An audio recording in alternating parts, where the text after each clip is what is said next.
প্রকাশ করতে গেলে ভাগ্য লাগে, হায়াত লাগে। কারণ রমজান মাস হচ্ছে সিয়াম সাধনার মাস। এ অনুভূতি রোজা রাখার, এ অনুভূতি সেহরি করার, এ অনুভূতি তারাবি পড়ার। তো আজকের এরকম একটা রহমত মাসে যে আমরা এই চলচ্চিত্রের সকল শিল্পীদেরকে একত্রিত করতে পারছি, এটা একটা বড় পাওয়া আমাদের শিল্পী সমিতির তরফ থেকে।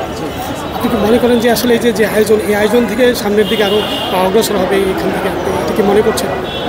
হ্যাঁ, এরকম একটি আয়োজন আসলে বছরে সবসময় হয় না। শিল্পী সমিতি ইফতার পার্টিতেই এই আয়োজনটা বেশি হয় এবং দেখা গেছে যে পিকনিকে অনেক দূরে আয়োজনটা থাকে, সেখানে অনেক শিল্পীরা আসে না, ইফতার পার্টিতেই বেশি হয়।